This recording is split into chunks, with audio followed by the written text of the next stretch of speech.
23 meeting to order. Do I have a motion on the clerk general? So moved. Yes.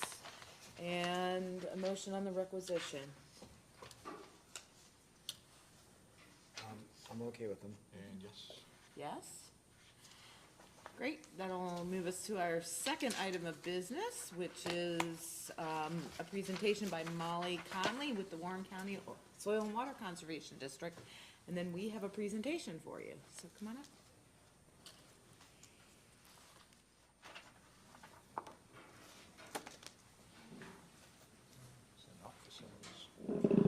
Yeah, really. Thank you. So on this 21st day of March 2023, Warren County Soil and Water Conservation District staff and board, along with Warren County Farm Bureau, Warren County Ag Society, Ohio State University Extension, Natural Resource Conservation Service, Ohio Department of Natural Resources, and Ohio Department of Agriculture would like to thank the Warren County Commissioners for recognizing this day as National Agricultural Day. National Ag Day is a day to recognize the producers who are the best stewards of our land. America's producers are not only providing food, forage, and fiber for today, they are also investing in climate solutions that will ensure a prosperous agricultural future for generations to come. They are growing a climate for tomorrow for our state, our nation, and our world. The acknowledgement of the important role that agriculture plays in all our lives is vital for the sustainability of the industry. Agriculture is the #1 industry in Ohio. Farming produces 1 in 8 jobs in the state. 50% of the land in Ohio is in Ohio's prime farmland. Our major ag products include corn and soybean crops, as well as chicken, cattle, and pigs. The average farm in Ohio is 179 acres. And there are more than 78,000 active farms across our landscape. Agricultural land composes approximately half of the land use in Warren County, and the industry is deeply ingrained in the culture of Warren County.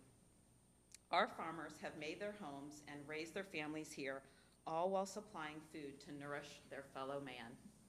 The Warren County Soil and Water Conservation District works hard to honor the agricultural legacy within the county and assist agricultural producers with technical knowledge, partner agency resources, and funding opportunities to allow the agricultural industry to thrive in this great county. We are thankful to the Warren County Commissioners for their continued support of this work and of the agricultural community in Warren County. Thank you. Great. Well, thank you all for being here today. We do have a proclamation that's recognizing your all's collective leadership in Warren County and recognizing this week as National Agriculture Week in Warren County. But before we maybe get a picture and present you officially with that proclamation, is there anything you'd like to add or questions that you have? No, although, are all of you involved with agriculture? And are you all part of the Warren County community, or are you from outside of Warren County? So over here we have Warren County Farm Bureau, and you might want to introduce yourselves. Yeah, that'd be great. Could you just step up to the mic, please, and just state your name for the record? Thank you. I'm Jennifer Bullock, and I'm currently the president of the Warren County Farm Bureau, and this is my 3rd year of doing so. And my family has a grain, soybean, corn, and cattle operation out on Kiefer Road, about a couple hundred acres. Thank you. Super. My name is Samantha Steiner, and I'm a board member for the Warren County Soil and Water Conservation District, and I raise beef cattle, chickens, and turkeys. Wouldn't be right if there wasn't a Steiner affiliated here. Or two. Yeah. I'm Kathleen Totmiller. I'm from Pleasant Plain. I'm with the Warren County Farm Bureau Board, and we raise cattle. I'm Nicole Reiderman. I'm actually from Fayette County, but I am the Ohio Farm Bureau representing their board. I cover 4 counties, Clinton, Fayette, Warren, and Greene, so an active part of this Warren County Farm Bureau. So my husband and I actively farm with our family, and we have a feed store also. Great. Welcome to Warren County. Thank you. I'm Melanie Heitzman, and I kind of serve two roles, two hats. I am also with the Warren County Farm Bureau, and then also I am staff for the Warren County Egg Society. I'm Emily Fisher. I'm a district technician with Warren County Soil and Water, and I'm from Oregonia, Ohio, from Warren County, lived here all my life. Great. I'm Greg Meyer. I'm the County Extension Educator for Ohio State University for 29 years. I live here in Warren County with my family, and we'll soon have a few goats for the fair, so. Great. My name is Tanner Schinkel. I grew up on a row crop and cattle farm in Waynesville, Ohio, and I currently am the agricultural technician for Soil and Water. Gene Steiner, Executive Director of the Warren County Agricultural Society. Great to be here to see you all again. Thank you. Good morning. My name is Cindy Meyer, and I live in the Turtle Creek Township area. That is my other half back there. I have not worked for that long, just FYI. But I work for Soil and Water Conservation District here in the county as the Conservation Program Specialist, and I work with the Farmland Preservation Program, so I'm excited to be here.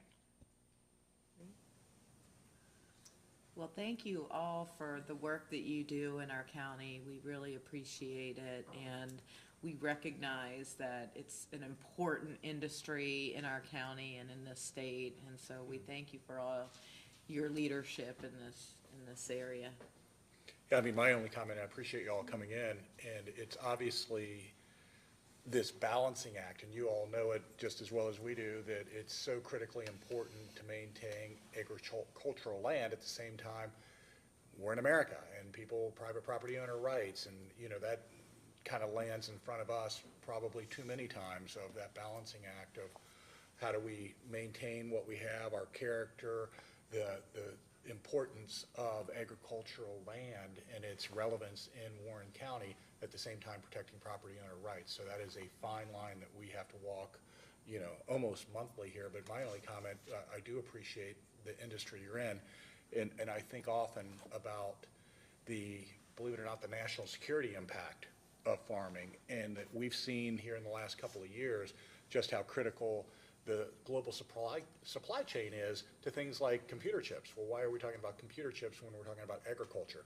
Because we don't need to depend on a foreign nation for our own food supply. And I think that's so critical, and it just, everything that we're about during the last couple of years have actually, in my mind, shown just how important your industry is and how critical it is, especially even from a national defense standpoint. So we certainly appreciate the work you do. And Greg, for 29 years, we appreciate what you do, and especially Gene.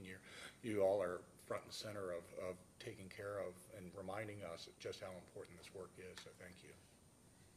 Really, and so I grew up on a farm and still operate 2 family farms. So I personally, and my family had a farm in Warren County for many years as well. So that's been dear to our hearts as well for my family, and really appreciate all of you. And so I know that the agricultural business in Warren County is going to continue to thrive, as it will, I hope, throughout the nation. And thanks all for coming today. Appreciate it very much. So can we get a picture and present you with this proclamation? We'll come out around front here. It wouldn't be a Tuesday without a picture. Right. Oh, I'm sorry.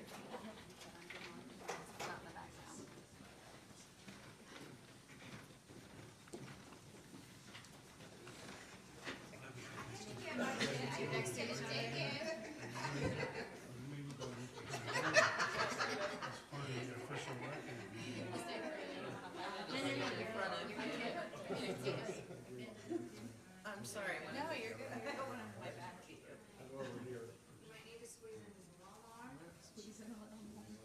We gonna cuddle?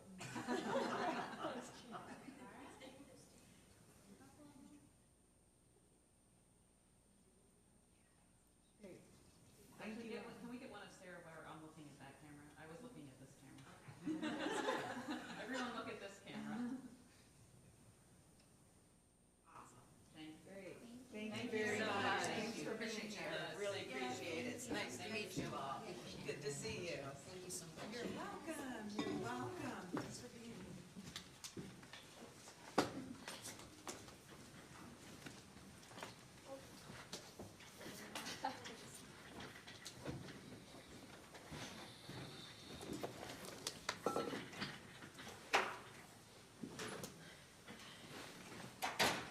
Trevor, we're up to you now for our work session on our campus master study plan, something I've been annoying Tiffany about, asking on the regular, when are we gonna get the report on the master plan?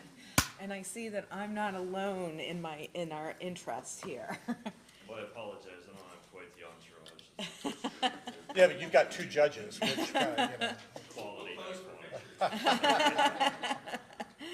I'll give you a quick overview of what brought us here today. Last winter, we met to talk about constructing the new county court facility, and we talked about the placement of it here on this campus and how it was going to affect our future growth here and what we were going to do with the vacant jail building and some of our other structures here. And so at the time, we decided it was best to hit pause, hire a firm to come in and do a master plan study of all of our facilities and make sure we looked at the long-term growth here, several decades out. So when we decided to do that, we put out an RFQ. We ended up hiring Champlin Architecture to do the master plan study for us. And once they were hired, we spent several months doing dozens and dozens of interviews, building walkthroughs, meetings back and forth between their team and our team. And with all that, Champion's developed several options for us moving forward on this master plan. So unless you have any questions for me, I'll turn it over to Champion, let them do their presentation. Great. So this is Mike Murphy from Champion Architecture. Good morning. So I am, like Trevor said, my name is Michael Murphy. I'm the principal of Champlin Architecture. Is that going to get put up? There we go. So thank you for having me here this morning to present this to you. What we've done is we have submitted essentially the final draft to Trevor. There's a couple of little administrative things to change, and then we distilled that draft into the presentation that I'm about to give you here. So this is the graphics, this is the information that is in the final version. What's on the screen right now is a condensed list of the tasks and the dates of those tasks that we had, that we engaged in. Trevor referenced months worth of surveys and interviews with various department heads.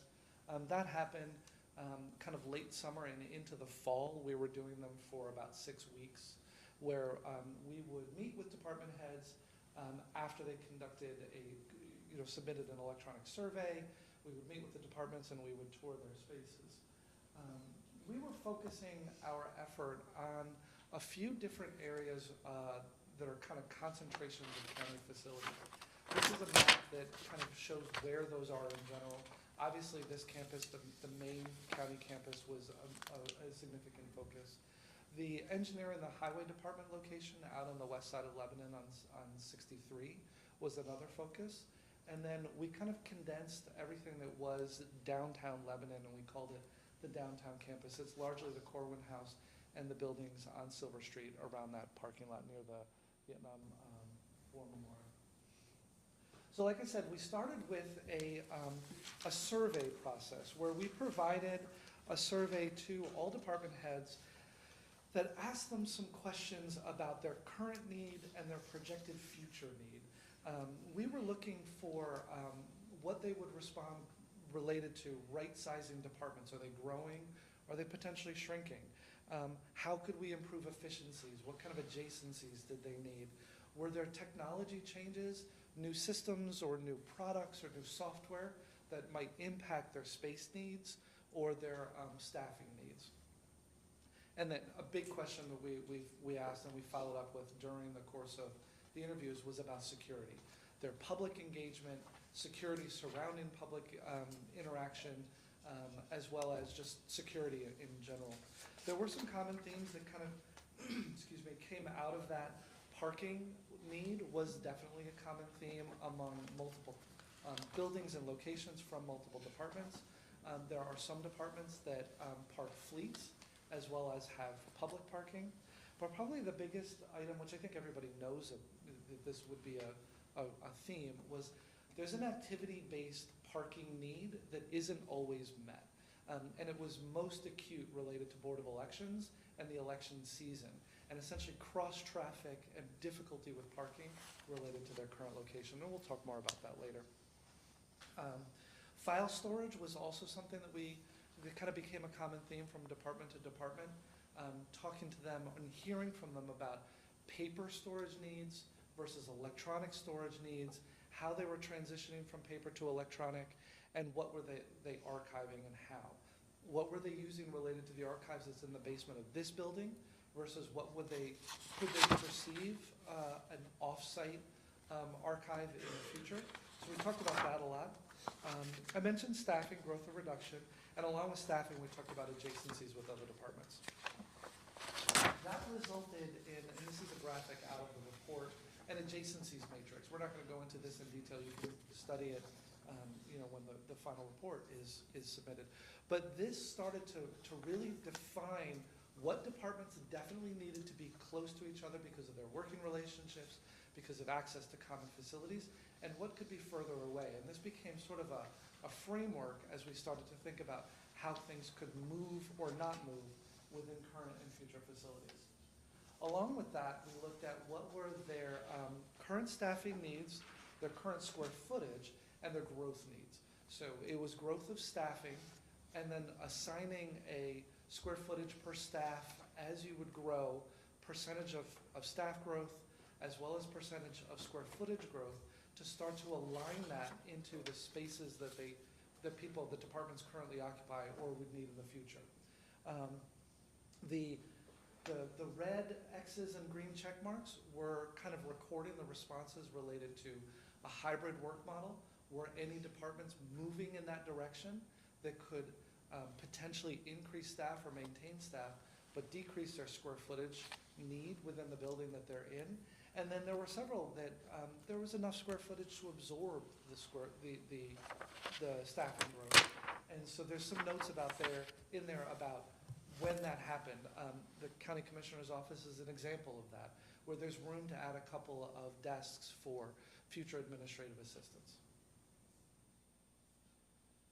So as a result of doing the surveys, we received surveys from every department. We scheduled the interviews. We were doing them essentially 2 or 3 days a week, a couple a day for several weeks. We would meet with the department head. We would ask them some follow-up questions. Some of them were sort of standard questions that we had come up with, and some were things that we had learned from their survey. And then we took a tour of their space. Along with touring the space, we looked at the existing conditions. And what we kind of found in general, and I think it's important to say this and know this, your facilities are very well maintained. So there weren't condition issues that generally people were complaining about. The complaints and the comments that we received were more about, I need more of this, I need more storage, or the person who controls our department can't see an entrance. We didn't get complaints about condition. And that's important to know about. You do a very good job of maintaining your facilities. These 4 buildings here are all at the Silver Street campus downtown. They share parking behind them. And this is where one of the first common themes presented itself, related to the conflict and the competing interests of fleet parking versus public parking.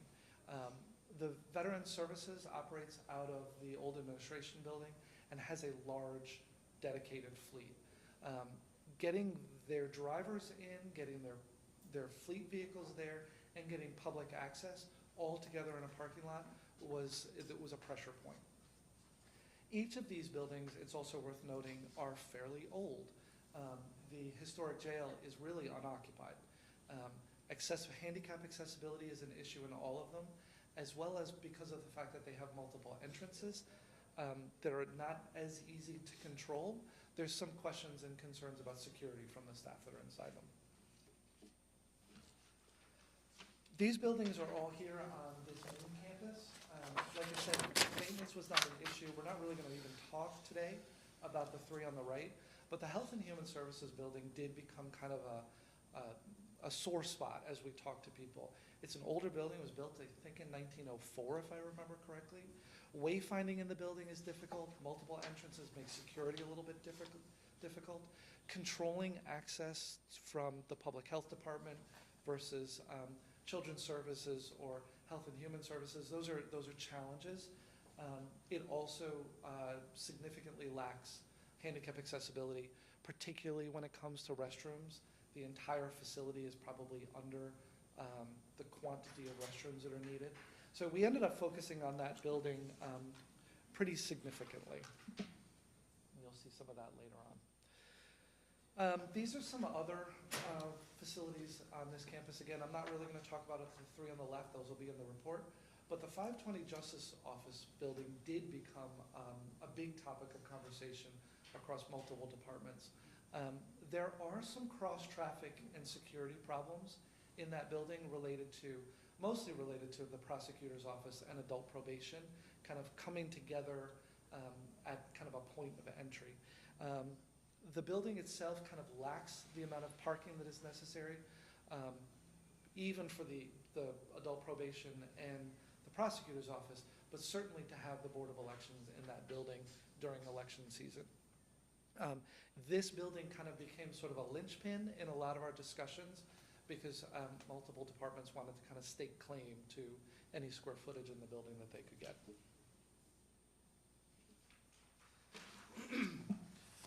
This is a different, the Corwin House, the Mechanics Garage, the Engineer's Office, those are the kind of the engineering campus.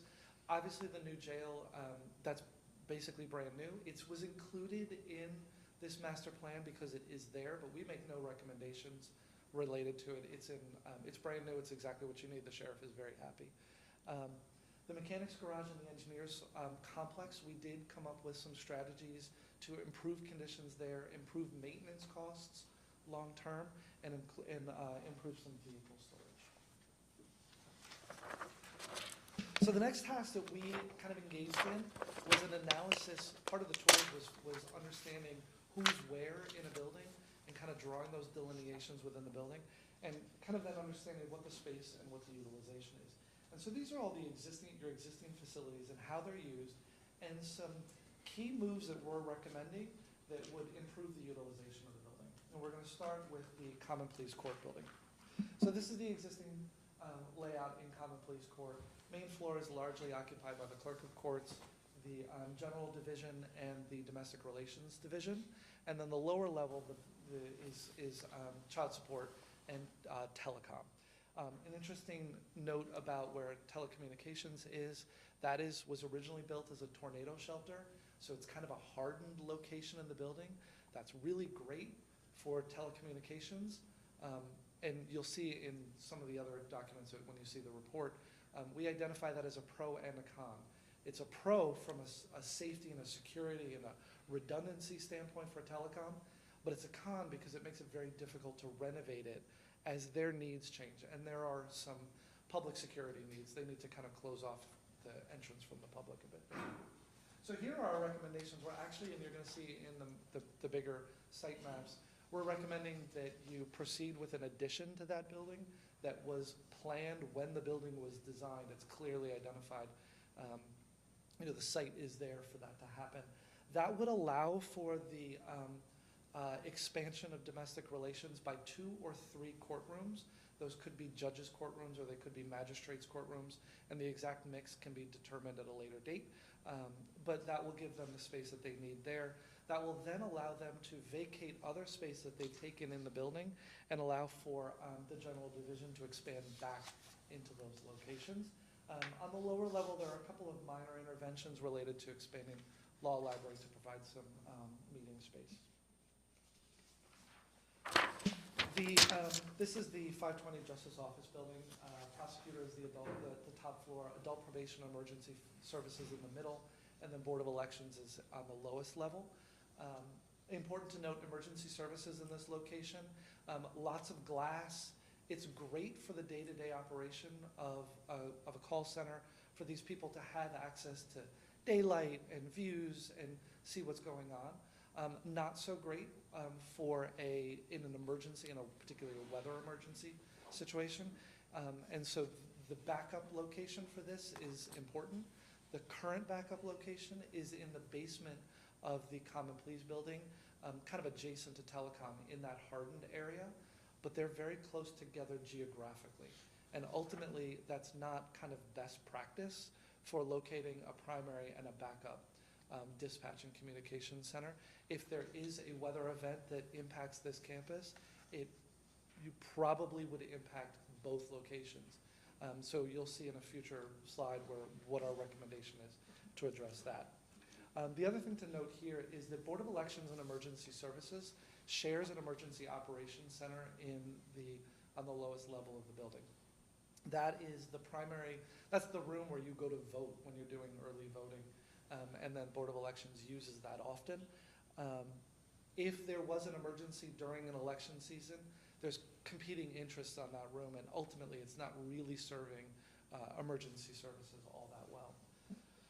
So what we're looking at doing, what we're recommending doing here is moving Board of Elections out of this building into a new location. We're going to talk about what that means in the next section.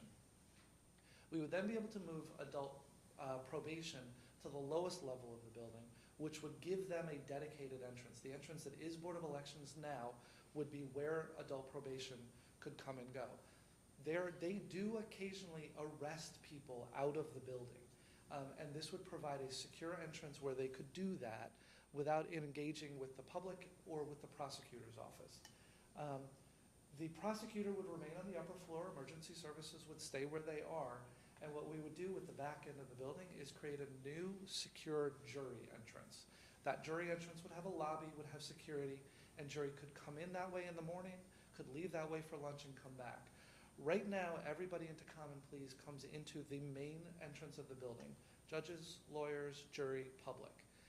It creates cross-traffic that can create conflict and security issues. Operationally, they have the jury leave through a rear entrance and come back, but they bypass security when they do that.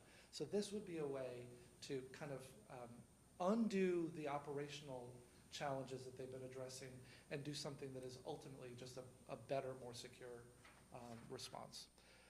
We are looking at putting a multi-purpose room and a grand jury room down on this floor. That's not an immediate need. The prosecutor is happy with what they have right now. But at some point in the future, you may need larger, and there's room down here to do it. And it makes sense to put those functions on the same floor as you have sort of the jury entrance. Everybody for grand jury is coming in that way.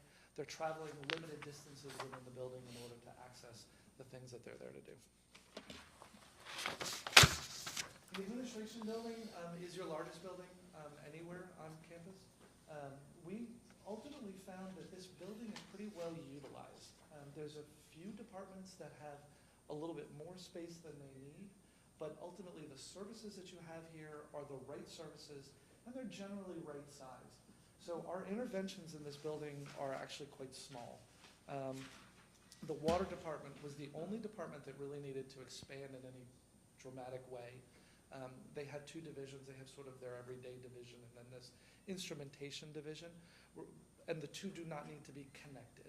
So what we're recommending doing is taking some space that you're essentially leasing or loaning to state auditors, moving those state auditors to underutilized space within your auditor suite, and combining that space with adjacent space for water instrumentation, which will give them the room they need to grow. The water department on the first floor can then grow into the space that was vacated by instrumentation. And that's really the biggest move that's happening kind of in this building. The old administration building, the main level is largely occupied by a child advocacy center, which is sort of a outside department. It's a department that you provide space for, as well as veteran services and soil and water.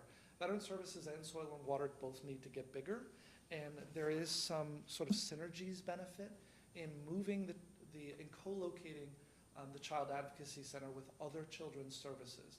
They require a separate entrance, they require sort of a separate identity, but that can be done while getting the staff closer together, which creates some synergies in kind of case management as well as sort of continuing education and professional development. So what we're doing here is we're moving them, and we'll be moving them, we're suggesting we move them to a new building that is dedicated for health and human services, and that allows soil and water and veteran services to expand on that main level. So a couple times already I've alluded to, some bigger recommendations, and there are new buildings that we're recommending. That was just kind of going through the more minor moves in your existing facilities. Trevor mentioned that we kind of approached the core committee with a bunch of different organizational schemes. How could we expand on this campus while preserving its character, while preserving, maintaining space for future expansion, things like that. We ultimately settled as a team, as a core committee team, on an organizational model that we ended up calling the perimeter organization. What this does is this kind of moves the new buildings that we're suggesting to the perimeter of the campus. And it has several benefits. The primary one is that it preserves the green space that's already here. It preserves the character of the campus. It preserves the character of East Street and kind of the respect that the campus, the county side of East Street pays to the residential side that's on the other side of East Street, on the west side of East Street. And we do that by kind of maintaining the distance from the kind of new building distance from the street. And maintaining that green space allows for it as amenity to the campus and the county, but also gives you some flexibility in the future should you need to add another building. One of the things that we talked about is at some point in the future, who knows when, you may need to replace this building, and replacing this building requires a big footprint. So we were consciously giving you the footprint available on the campus to replace this building so that you could eventually tear this down in some number of decades. So beyond that, what we ended up coming up with was there was an idea that you could keep Board of Elections on this campus, or you could move Board of Elections off the campus. It did not need to be located here. And so what's a little unusual in a master plan is to kind of give you some options, but we did end up giving you options based on ultimately what you're able to find in the future off campus, or whether you decide to leave it here. And essentially we had a 4 or 5 phase plan. The first 3 phases are identical until you get to the point where you have to decide if Board of Elections moves off campus. And then there's a kind of a fork in the road and a split in the planning at that point. So this is the existing campus. We won't spend too much time on this. These are your existing buildings. They're numbered, they're labeled. The gray circles with the numbers in them is the approximate parking counts in each one of the parking lots. Phase 1 does something that you really were already planning, and Trevor alluded to. Demolish the old jail and move the SWAT garage. The SWAT garage, which houses the vehicles and the office space for them, is an old, undersized building for its current purpose. Sheriff has confirmed that the SWAT operation does not need to be located here. It does include an indoor firing range, and the idea of moving that out to a more rural part of the county, where you could potentially have even a larger outdoor firing range, if that was desirable, kind of undoes a roadblock to kind of expansion and development here. So we're recommending build a new facility for the SWAT garage somewhere out in the county, and demolish its current building and the old jail. Phase 2 would then essentially build the county court building that you have been planning. So we found a spot for it. The county court building in this location is in close proximity to common pleas and probate. It creates sort of this court complex at the back corner, which is desirable from everybody who interacts with the court system. And the actual size of it, we actually looked at what you've been planning and planned for that size facility to go in this location. So that one is labeled as number 1. Number 2 is a covering or an enclosure on the current impound lot. Cars and vehicles that are currently used, that are part of court cases, that are evidence that have to be held and maintained, are out in the open, kind of exposed to elements and animals and whatnot. It would be better to enclose them in some way. So we're suggesting a very simple kind of pre-engineered metal building to enclose the impound lot, move your vehicles indoors, and it could be sized such that the county could park some of their your larger fleet vehicles, buses or trailers or things like that. Once county court is built, the old county court building could be demolished. So we have it demolished, we're suggesting you demolish the jail, maintain the court, move the court, and then finish the demolition of that building. Number 5 on this plan is the expansion of the common pleas court. The reality is that expansion can happen in any phase. It's independent of all of the phases. We just happen to show it in this one.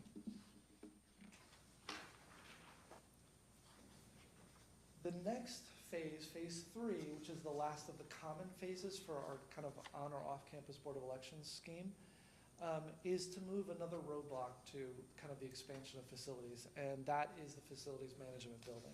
Over time, they have built enclosures and coverings on materials and equipment and vehicles. It really is undersized to do what they need to do, and its location kind of in the center of campus isn't really necessary. The facility itself, while well maintained, is kind of reached a bit of its end of life. There are some major things that are likely in its future to deal with, and there are several spaces in it that are just too large. Right now, all supplies and materials are delivered to that location and then distributed to other county facilities, and the loading dock and the storage of that is undersized. All of that could get addressed better by providing a better facility in a new location. And what we did is we moved it to the back of the campus.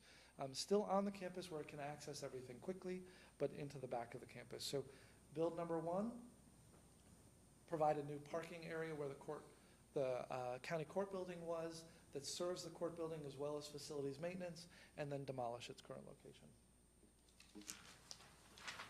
So then this is where, phase 4A is where we get into a little bit of which do you do? When do you decide to move Board of Elections on or off campus? In this one, the first one, the 4A, is move the Board of Elections off campus. And that allows, once that's done and you've found a location and built Board of Elections, that allows for 9 and 10 to happen, which is the movement of creating the jury entrance and moving adult probation.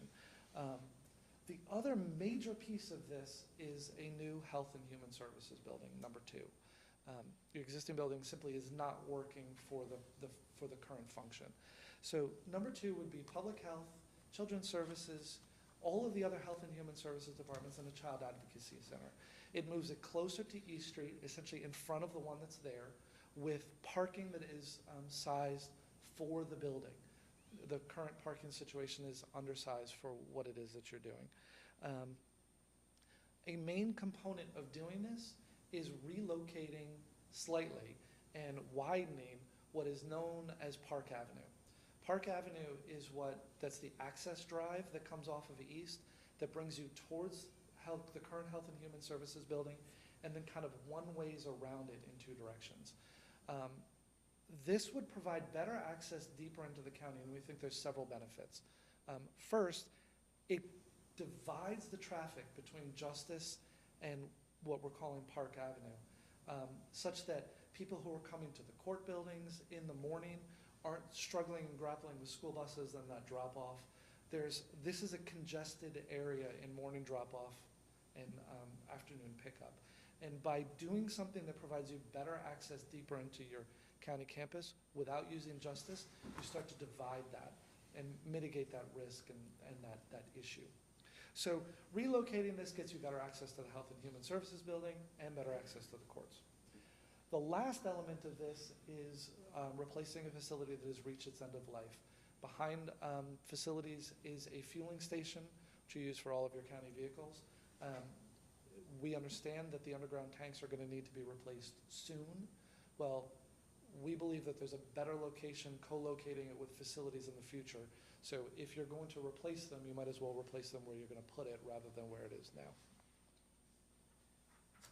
So this is the final sort of plan, assuming the Board of Elections moves off campus. What you can see is kind of the buildings, the yellow buildings, that's why we called it the perimeter scheme. They're sort of pushed to the edges of the campus. The main central area where the pond is and across the street in front of Donovan, those are preserved as green spaces, really as an amenity to the campus and the county. So what is different if Board of Elections stays on the campus? Essentially, everything in phase 4 happens, but we also have to tear down the Health and Human Services building. There was a lot of discussion about what the city of Lebanon would think about that, and we did have a conversation with the city. It is an older building, but it's not considered to be historic and contributory. So demolition of that would require a demolition permit. It would have to go through Lebanon's Planning Commission.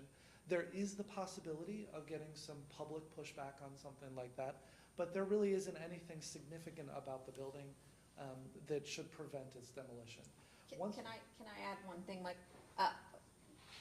When we did our opening of our time capsule over there, the Records and Archives Center did a massive record search. The actual building was destroyed by fire in 1915. So, and only the exterior walls were the only thing that actually were saved. The entire building is, of no historic, I will say, other than it's an old building. The outer walls are old. So everything else in this phase happens, and then we add essentially this 5th phase, which is construction of the Board of Elections building. And so that's what's identified here as number 1. Along with that construction comes some parking expansion, as well as a new lot between the 2 new buildings, which provides the parking that is necessary for their election season, and some overflow parking for Health and Human Services when it's not. And so that is the final on-campus Board of Elections scheme. Again, buildings pushed to the perimeter. This one was just, the final building just found a kind of a spot where Human Services was. So what did we do to the other parts of campus? There were that certainly was looked at, but most of our time was spent on this campus. Those were the biggest interventions were.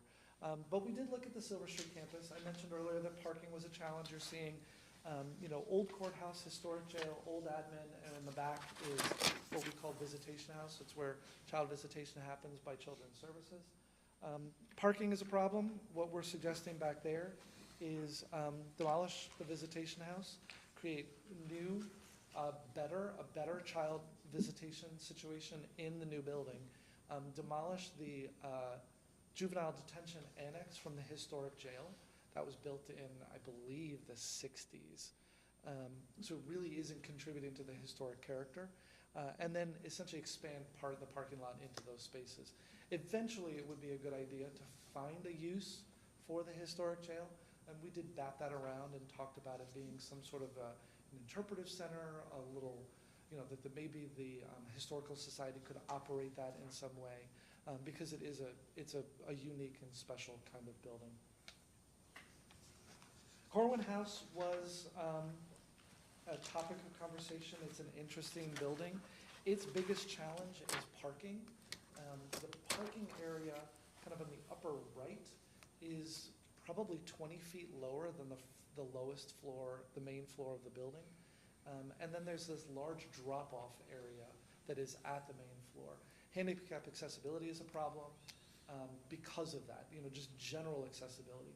So what we're recommending is to actually create some parking in a similar configuration as what's kind of on the low side where the drop-off area is, so that you could add parking to the building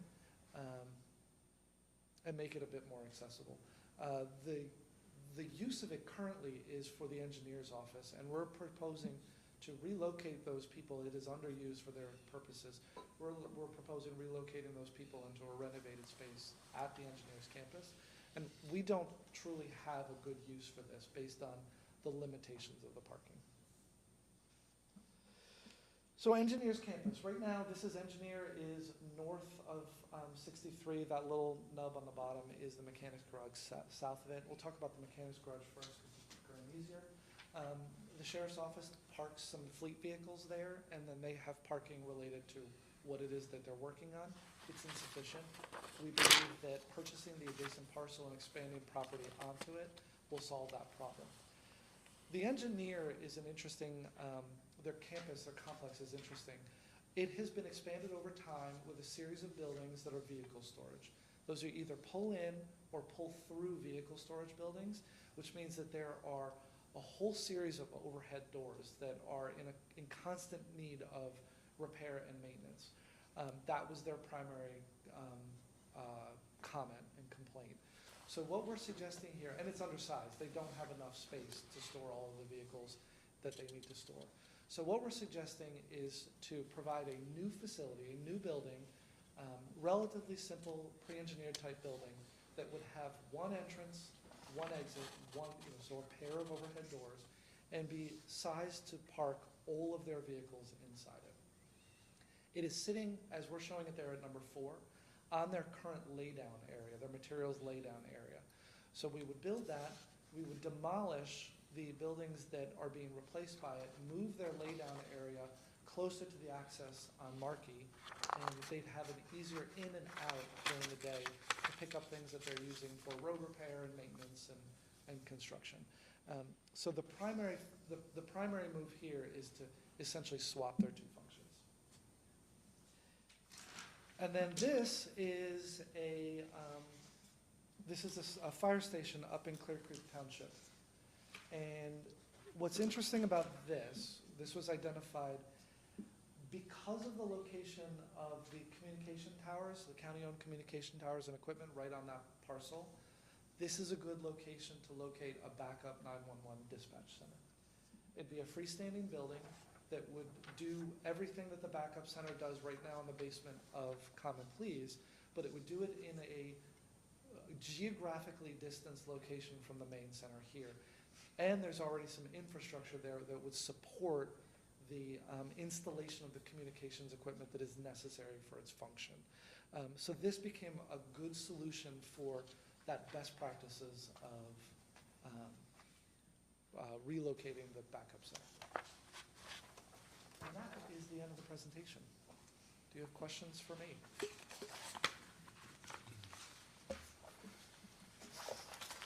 It's a lot. It is a lot. It's a lot. Absolutely, it's a lot. But my only thought, well, number one, thank you. You obviously have done a really good job of grasping what all the county does, and you've gone through that very well, and you've done your due diligence, so we appreciate that. The only thing I've always envisioned in the back of my mind is utilization of this 500 parking spot lot better. That if we were to relocate Board of Elections, I envisioned it basically, knocking down, the old jail facility, but really kind of utilizing that space and using this parking lot better, because at any one time, there's 200 or 300 spaces open in this lot. I mean, it just does not get filled. And truthfully, that is the strategy that we're doing when we put the, I just put the map back up there. When we put the Board of Elections building where it is, that is the strategy, is that, during the day, during the early voting, during the day, there's enough parking on both sides of that building to deal what's necessary. It's when you get to weekends, you then have overflow into that fan-shaped parking lot where they can use that. It was strategically putting the heaviest parking need near your really large parking area. It maybe isn't directly adjacent to it or the building located smack dab in the middle of it, but it's better access than what you've got where, I know, I live in Warren County, I do early voting here.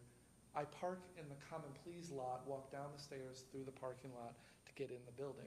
It is where we're putting the Board of Elections building, the walk would be even shorter, more direct, but the overflow parking is there, if that makes sense. Yeah, I'm just not a huge fan of, well, we need to make a new lot out there, on East Street or whatever, that with the new, to the, That's this one to the left of the building labeled. yeah, Human Services constructing a new lot there when it seems like, again, from a day-to-day basis, that it seems like they could utilize the existing lot here if we made that building perhaps where the old jail was and tying it in, adjacent to that lot was, I just thought that there would be basically on that drawing just to the right of number 4, that would be some sort of a major building right there, because it ties so easily into that parking. So the reason that we put Health and Human Services where it is, on the campus, that facility through the Public Health Department, as well as comings and goings to Children's and Human Services, has a significant amount of public traffic. And so we were putting that closer to East Street in order to minimize bringing everybody deeper into the campus, because you already are doing that related to the court facilities. So we were kind of separating those two functions somewhat.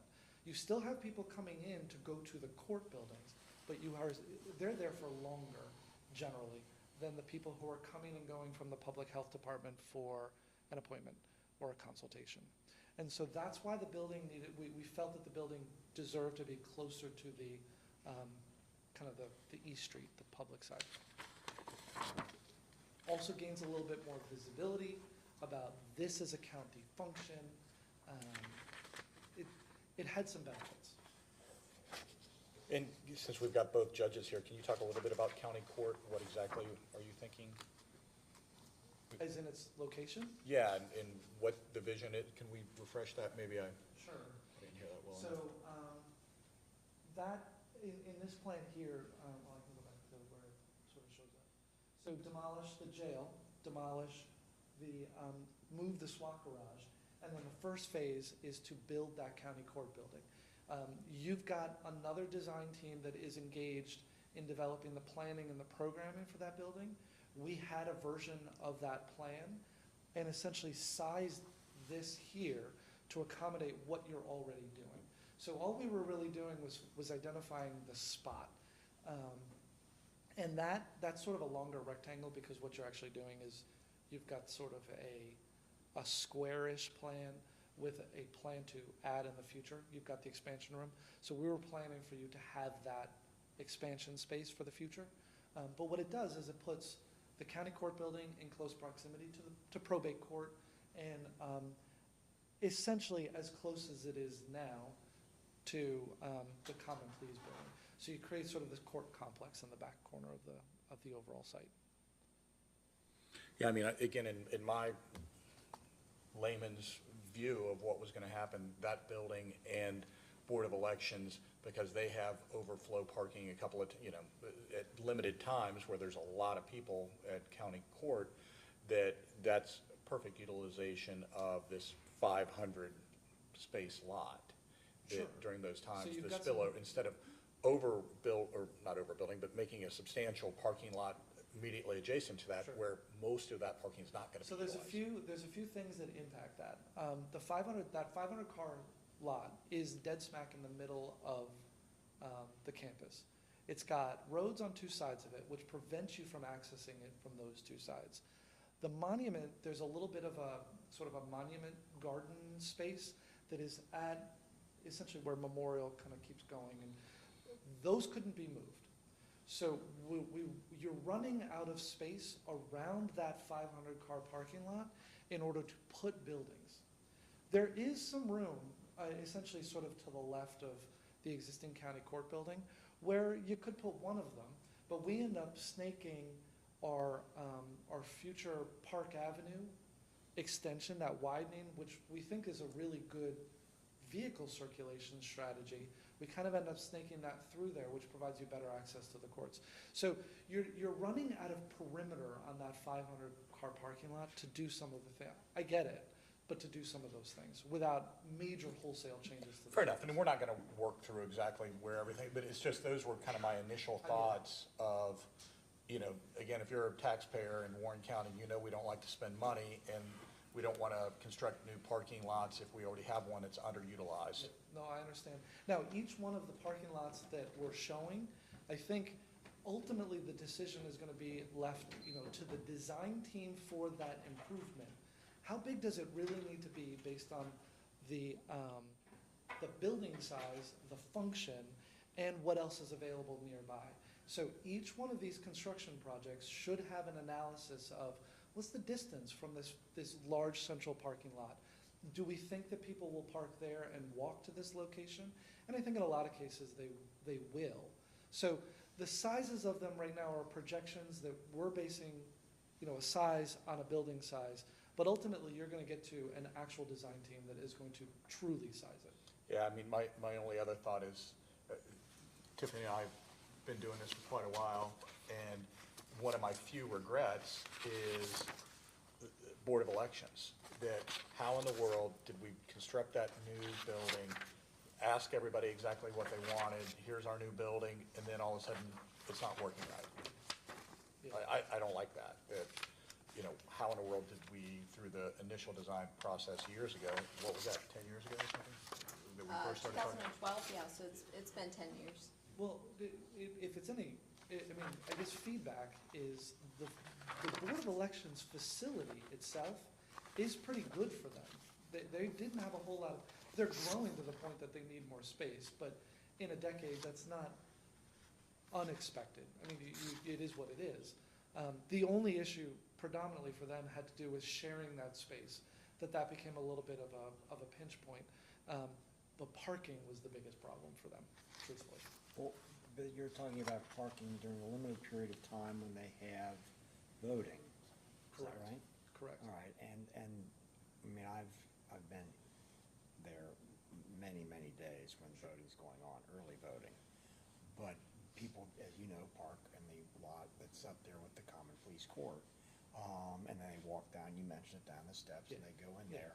And in fact, that's sort of, I mean, are you talking about constructing a building where people would be able to line up inside the building? Because No. this current building, they, if it's really busy, they're outside the building. Oh, yeah. With a big line. Oh, yeah. So now, if the Board of Elections, I mean, the Board of Elections used to be in this building. Yep. And then when they designed a completely new building where they have the prosecutor's office and you have our Board of Elections in the lower level, it was planned for that. And Dave just mentioned this. I mean, that space works well for the Board of Elections right now, the actual space, correct? Generally, it's undersized for their need to grow, but yes. What does that mean? It means that the warehouse space that they have where they store ballots and where they store machines is too small for them to process. The counting room is getting to be too small, particularly as the county continues to grow. They're not quite there yet. Their staffing needs are going to increase as the county grows. They're not quite there yet. There was a third one. Oh, essentially the storage needs moving forward of ballots from previous elections needs to get figured out. The current sort of processes, they're evolving. And the Board of Elections is tracking that and trying to understand how that's going to impact their space needs. But they see it as a potential, having some potential long-term impacts. Is the needs of the Board of Elections driving having a separate building? Or is it the needs of other people in the building using their space driving this? Both. The moving the Board of Elections helps solve a problem that the prosecutor and adult probation, a safety and a security problem that adult probation and the prosecutor are having also. I don't even get that, because why did we construct this building like we did, planned it? I mean, I wasn't here when we did this, but a building that was dedicated then to having the prosecutor, they had their, with their grand jury stuff, they had all this stuff going on that they planned, and they created it with that structure in place. I can't answer that question. I wasn't part of that design process. Okay, I'm not asking you then that question, but I am telling you that as a statement, that they planned it that way, which seems to me that it was planned with that structure. Sure. All I can report to you is the complaints that we received during the interview process. And what you have currently is you have adult probation on the main level that has access to a parking lot. It has an entrance on the side of that building. The sheriff arrests people out of the adult probation office, and the prosecutor uses the stair and that vestibule to get in and out of their space. And what was described to us is you have a sheriff bringing out a detainee and saying hi to to a prosecuting attorney by name. And the adult probation, the detainee sees the car that the person's getting in and out of, and they described a security issue. And Mr. Fornshell has mentioned that to me. I think he's mentioned it to Dave before in terms of that being a concern for him. And as we move through this process, he wanted to make sure that, you know, we were aware of that does happen. He was the prosecutor when that building was planned. And that's true. I will tell you, it was important for him at that time to be in close proximity to Common Pleas Court. He's also the appointing authority of child support enforcement, which is in the basement. But it was important for him to be kind of removed from the actual activity of Common Pleas Court, because he used to actually be across from the courtroom, which created issues. So that's why he was placed on the third floor of the new building. But it does have its limits, and he has expressed that, you know, he is going to need additional space at some point, and you know, for us to keep that in mind. Because there are two needs for space. One is people, right, employees, but I thought that the county was well down the path of not needing as much storage space because we're supposed to be digitizing everything now. Most departments, that's true.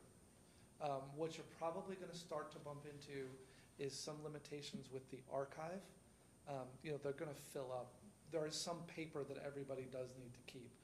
There are a couple departments that are kind of hanging on to their paper files, maybe a little stronger than they should.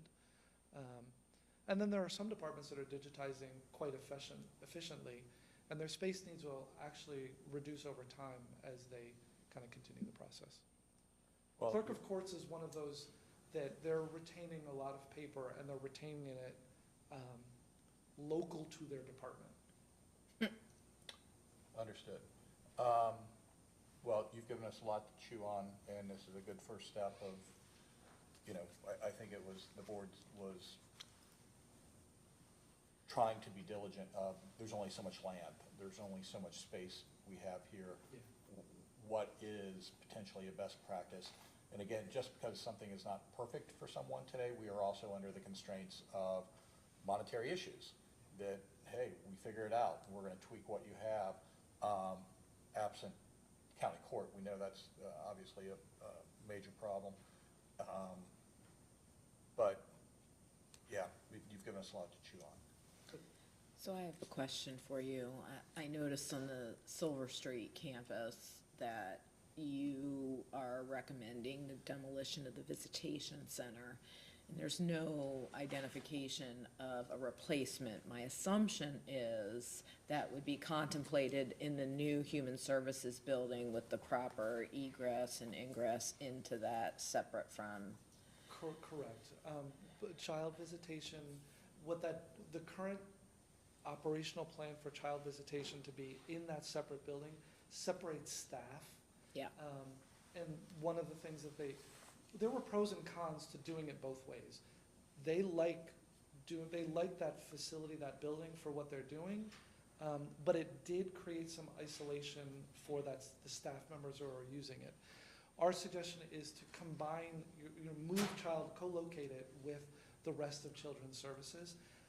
You can design something that it's a beautiful thing that building is home-like, because that's really what you want. So you could do something that is home-like, but with the technology for supervising and monitoring and things like that in a more modern way. I've seen lots of these done in newer buildings, in places around the country that had the opportunity to redo their human services and children's services. So I just was curious as to that, if that was your thinking around at least the location of it, and then once the project management came on, they would get into the nitty-gritty. Exactly, and that is correct.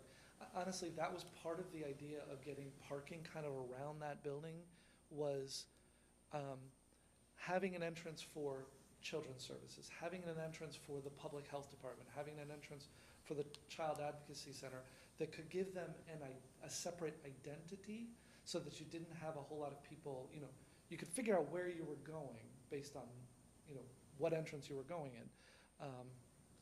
but doing all of that within a single building, rather than building 3 buildings, which just increases the cost. Yeah. And so it's a 2-story building, there's some sort of functions that don't need direct first floor or public access, and so that was sort of the general idea and strategy there. Great, thank you for that. Sure. Bruce, what is our obligation around space for the public health department?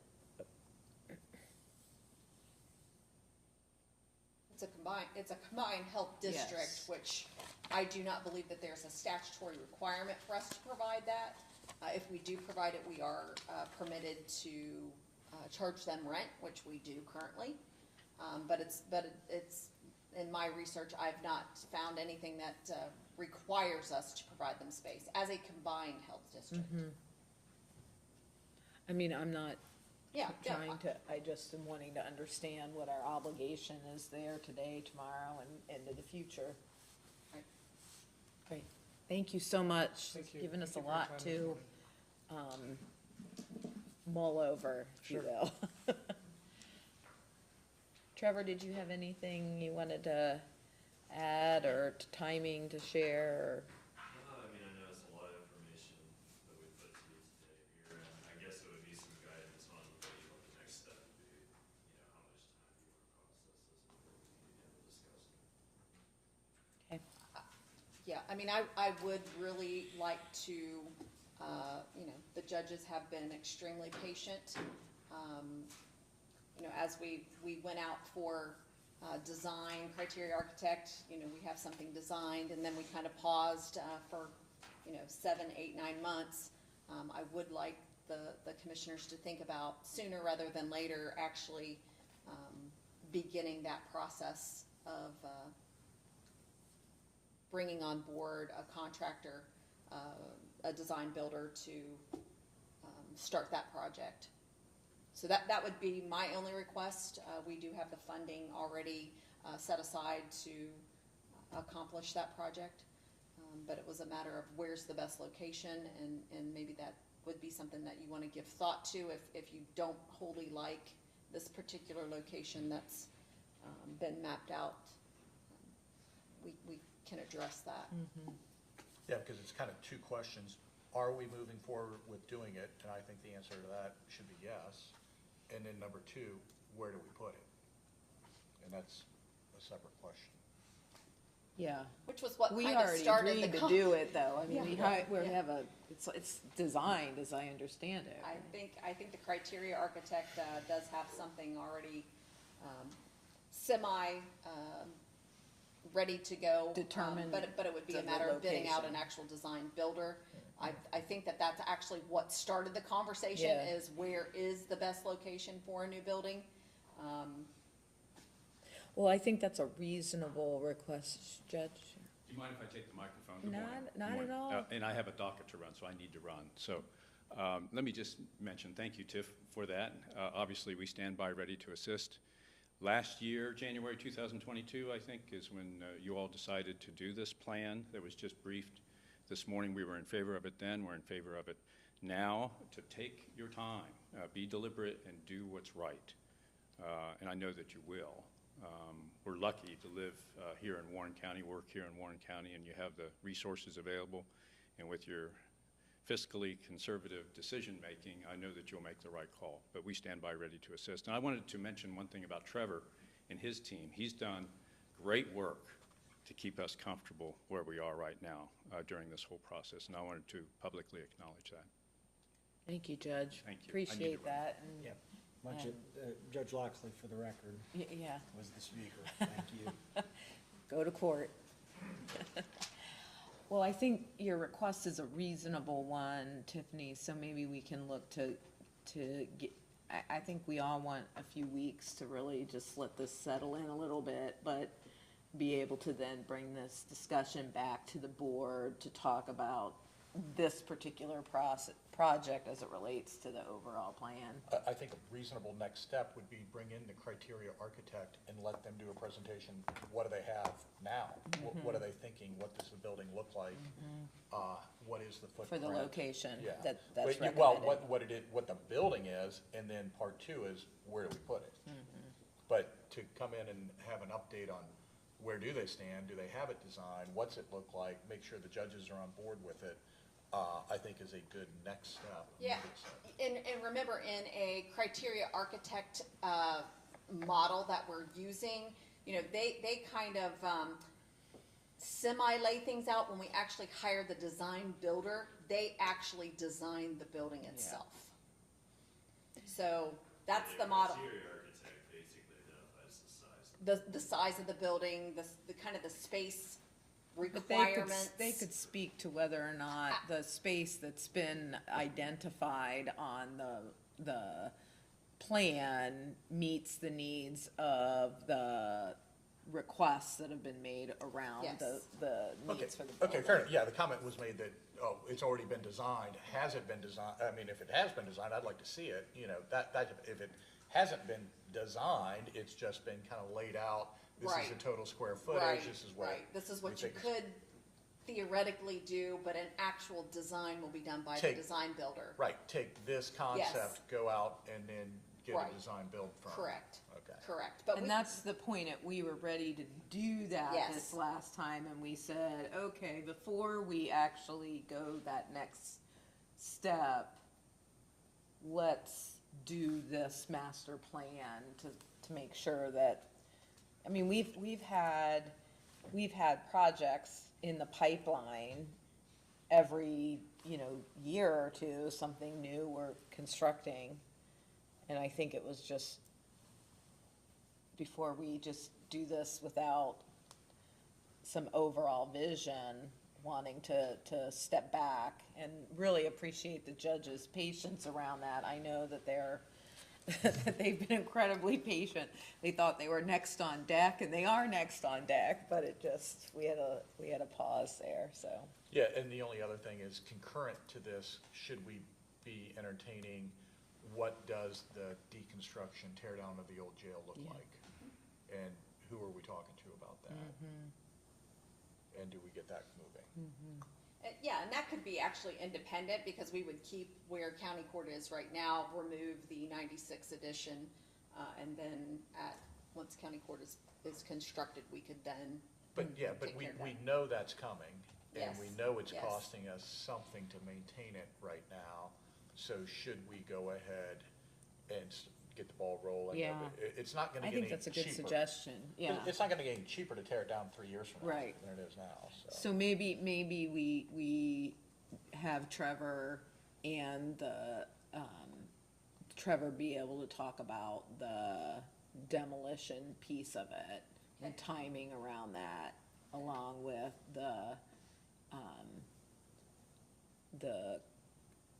architect at the same time. I think that makes a lot of sense. We'll get something on your agenda Give for a us couple weeks. Give us a couple weeks. Yeah, this is a lot to. Sure. I know spring break's coming up, and people will be in and. Judge Fisher, any comments? Sure. Would you like me to say? We come with wearing two hats. One as citizen, as the other as judge. And as citizen, all three of you have said, this is a lot, what was presented to you. Thank you for taking the time out, because it is a lot. It's good that you did that so that we see what can be done for the county. And as judge, we have total confidence in you. So we have total confidence in Trevor and his team. So we're grateful for where we are and the prospect of looking forward. Thank you. Thank you, Judge. We appreciate you. And Trevor, thank you for your leadership around this project. I don't know, it doesn't sound like it's often or a regular when the consultant says, gee, everybody says, notwithstanding the perhaps lack of utilization of the building, everything's really well maintained. So that's a testament to you and your team. So thank you for that. Okay, we have another work session. Matt Schnipke, come on down. Morning. Hopefully I will be significantly less amount of information for you in this one than the last one, but that's probably just a kind of a testament, a lead up of how we got here. So today is the final presentation of the agreement with the selected firm for the broadband RFP, which was Alta Fiber. So back in, I think it was December, the board reviewed those proposals, ranked them, scored them. Alta Fiber was the top candidate. The board then, in, I think, early January, authorized contract negotiations. So Economic Development in conjunction with Telecom, the prosecutor's office, and Morley, who was our consultant, have been working with Alta Fiber's team on some back and forth on an agreement, and I think we've got something now that's amenable to all parties. The full agreement was in your packet. I'll just kind of hit a few highlights here and then open it up if there's questions that you may have. So the total agreement would be for, it's $4.8 million of the ARPA funding. Alta Fiber would be serving approximately 52,000 addresses within the county. And so that equates out to about $96 per residence that gets connected. That's how the sort of the reporting and the billing would match up, which will be done on a quarterly basis. The agreement runs through 2038 for reporting and monitoring, but the construction has to be done by end of year 2026 per the ARPA requirements. Alta Fiber would own, operate, maintain all of the improvements, so this is not something that they're building which will then come back into the county. This will maintain in Alta Fiber's portfolio. They will only be installing fiber optic cabling, so we're all of their network is fiber, which is kind of the technology of the future. So we're hoping that this will future-proof internet access throughout the county, and they have a policy of not charging consumers to hook up to the house. So once the fiber is at the residence, if that particular resident wants to connect into the system, they can call, and there's no charge connection regardless of length of driveway, things like that. That's something that they build into their plan. If there is for whatever reason, if there would be breach of contract within the timeline of the ARPA funding, the county is entitled to a refund of the ARPA money. In the first 4 years, years 5 through 15, there's a prorated schedule, but if there would be breach of contract for whatever reason, there's some proration amounts that can be brought back. In terms of termination, there is the ability to terminate with written notice, but there obviously would be necessary reimbursement for costs incurred to that point that would have been had. And then lastly, I'll mention that it was stated to Alta Fiber, and they've agreed, based on the map that was included in the RFP, there's it shows the underserved or unserved areas of the county, which is primarily on the eastern side of the county, and they have agreed to prioritize that from a timing standpoint, to prioritize those addresses as practicable first. They would do that first. So those are some high-level overview points of sort of the business points of the document, but I'm happy to take any other questions you might have. And so the action we are taking today is to pass a resolution to secure the contract. Correct, yeah, so the resolution would secure it's actually a subrecipient agreement of the ARPA funds, and then it would I think the process would be to encumber the full $4.8 million of the ARPA funding, and then Alta Fiber will be submitting quarterly pay apps. Based on the contract we read. Right, yep, they'll be submitting that quarterly, and then we would just kind of make draws against that money at that time. Right, any questions? Seeing none, Tina, do you have a resolution? I have a resolution to enter into a subrecipient agreement with Cincinnati Bell Telephone LLC and Cincinnati Bell Extended Territories LLC, collectively doing business as Alta Fiber relative to the broadband project and the American Rescue Plan Act, Coronavirus State and Local Fiscal Recovery Funds. Motion? So moved. Second? Roll call, please. Commissioner Jones? Yes. Commissioner Young? Yes. Commissioner Grossman? Yes. Great. Thank you very much, Matt, for shepherding this through.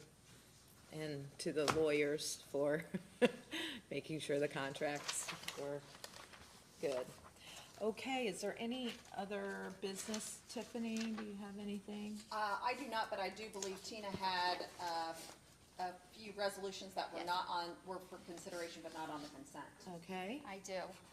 The first resolution I have is a resolution to approve a law enforcement training facility temporary revocable license agreement and waiver of liability form for use of space within the old jail located at 880 Memorial Drive in Lebanon. So how ironic. I believe Commissioner Young was involved in the conversation after he took part in an active shooter training that the sheriff's office put on down at King's Schools, I believe. And I think one of the conversations with Chief Riley was, hey, you know, we have this old jail. Could you potentially use it for training with this type of, so I think Chief Riley kind of ran with that. The prosecutors got involved in a waiver for other jurisdictions who want to utilize the training facility to sign to make sure, you know, it's our building, so when our staff use it, it's a workers' comp situation. But when other jurisdictions use it, it would then be a different relationship status. So that is in your packet to kind of bless that that's what we're going to do. That's what we're going to utilize in terms of liability. But then it begs if we tear the jail down, and they are under perfect understanding that this is a temporary situation until the commissioners decide what they're actually going to do and when they're going to decommission that building and tear it down. And that is also specified in your resolution. It is. Yeah, I mean, I have no problem with the waiver. I guess I would just caution the sheriff's office into how aggressive they are around providing that until we make a decision around the timeline. Yeah, it was just kind of an offhanded comment by me that this makes a lot of sense. You know, you got an old tractor sitting out in the barn, you might as well use it until it don't run no more. And Barry ran with it. They ran with it. Yeah. I actually didn't know they were going to invite other jurisdictions in They start utilizing it. But you know what? If it helps other law enforcement agencies, God bless them. You know, that's good. But yeah, obviously in a litigious time, that we need to be covered. That it's somebody goes in there and does whatever, and an accident happens. It's not on us. Is that kind of the theme, Bruce, of what you're trying to accomplish? Yeah, Adam is here. I think Adam was involved in this, Adam and Eric Faulkner. I looked through it this morning, but as far as term goes, I don't recall what it says. Hi, Adam Nice from the prosecutor's office. Myself and Derek Faulkner worked on that, and that's the idea. The idea is if you're inviting other political subdivisions in, other agencies in, that they're not your employees, they're not the sheriff's employees, they're not covered under our insurance or our workers' comp. So this is just to sort of button that down and say, we'll give you permission to come use this space, and that's what that license is. But we control sort of when the scheduling of that. There's no time period to it. It's just on a scheduled date, scheduling to be done by the sheriff's office as sort of a per event kind of license, almost like, a ticket to the movie theater or a ticket to a whatever, Top Golf or something. It's while you're here, you can use it, we've scheduled it, but they have to agree that they're going to be responsible for their workers' comp, they'll be responsible for their insurance, and they're going to be responsible for their own negligence. So there's limits because they're government agencies also, so they can't indemnify us like you would with a private agency, but we can at least get them to acknowledge that we're not responsible and they are for any injury to person or property over there. So just sort of papering what was kind of understood between the parties anyway. Yeah. Well, I don't have a problem with the piece of paper personally, but I think if the scheduling of it is up to the sheriff's department, they should understand that they should probably not schedule until we determine the time frame around this particular building. Well, but I mean, it's going to be there for the next 6 months or year, right? I mean, so as long as, I think they schedule, there's no fee involved. So I think anytime someone schedules, it's contingent on the place actually existing. Right. If it's not there anymore. Or being available. I think they know that this is sort of a temporary arrangement, that while the space is there and while the space is available. But I can certainly, I'm meeting with Barry later today about some of the things. We can certainly talk about that and make sure that's understood.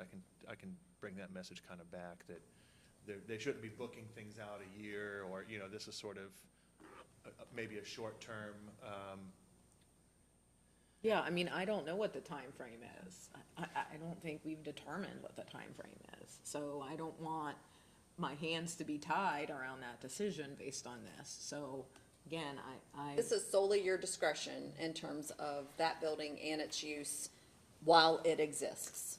So if they schedule something and you decide it's gonna be torn down next Friday, then they will have to cancel it.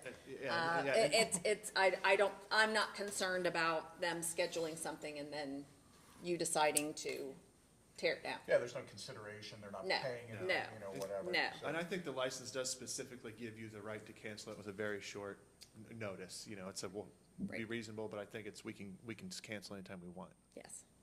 Very good. Thanks, Adam.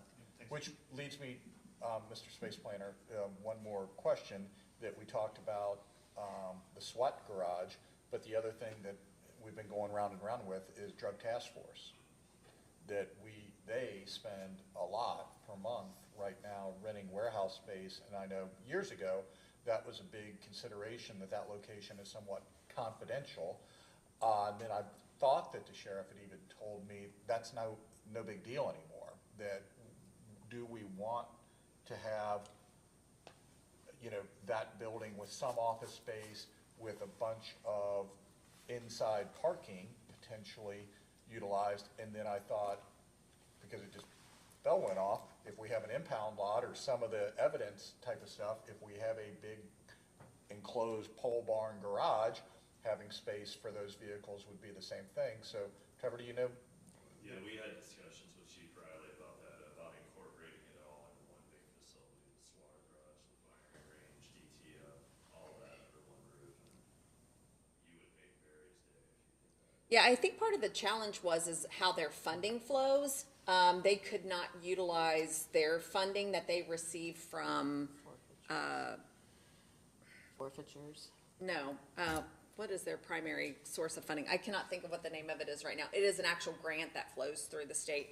They could not utilize it for rent to a governmental entity or to construct any type of facility. So that would be something the commissioners would have to decide if you would like to undertake that on our dime as part of another facility potentially. But they could not reimburse us for any cost associated with that. And they can't provide us rent. If we were to say, oh, we have this building, we'll let you move in, they could not pay us rent with that resource, that financial resource that It's they a have. HIDA grant. HIDA grant, that's it. Thanks, Bruce. And I'm HIDA sure grant. the port would be considered a government. Yes, it is. We have researched it extensively, and there is not an opportunity to utilize that resource for any building use payment. So that would be a discussion if the commissioners wanted to include that as part of our. Whose rule is that? Is that a state law? It's the HIDA governing board, I believe. We actually had a call with the governing board, and they are not willing to change their rules on that. The sheriff, we discussed, sheriff's been involved with it as well and having those conversations, and the sheriff did not want us to push back on it at that point in time. So that just seems so inefficient to me that why in the world, I understand, hey, you're using the existing sheriff's location, we're not gonna start paying rent to that. But if a new building, is actually constructed specifically for this purpose, and you are currently paying rent, why in the world can you not pay rent back on this new facility? It's not just, oh, you're already using our, a small county or what have you, and you're already using the existing facilities, oh, we're just gonna pay ourselves 10 grand a month, the rent. Well, that's not what's going on here. You got a problem, you're using common sense in that evaluation. I do think too, Dave, It makes no sense. the other thing is not it's my understanding that the other drug task force agencies that are set up in other counties aren't like ours. Ours is very unique in that it is staffed primarily by our employees, where the other agencies that are set up in the state are more we do have some in-kind individuals that do staff the drug task force, but in other agencies, it's mostly in kind. Mostly in kind, space, most, so most of them are in kind. All right, I'll have a conversation with the sheriff Yeah. and Barry about Great. what that, if we were gonna do this, we would need to offset that because and maybe it's worth pushing on that group under these circumstances, so, okay. Okay. So the item before us is this waiver. Is there a motion to approve the waiver? And yes. Yes? The next thing I have on the list is a recommendation to approve an appointment to the Elderly Services Advisory Board of Kendra Couch, who is the Executive Director of Otterbein Lebanon. A motion? This is to replace a vacancy that was left by Chris Ellis, who was a provider. So this particular appointment would need to be in the provider type category. We did ask Jill Wilson if she might have a recommendation, and this was the recommendation that she and her, the senior vice president provided to us. And who is that person again? Kendra Couch, she is She's the with director of Otterbein Lebanon, I believe, correct, Tina? Yes, Yes. Executive Director. Executive Director of Otterbein Lebanon. So, and we make that appointment? Yes, you do.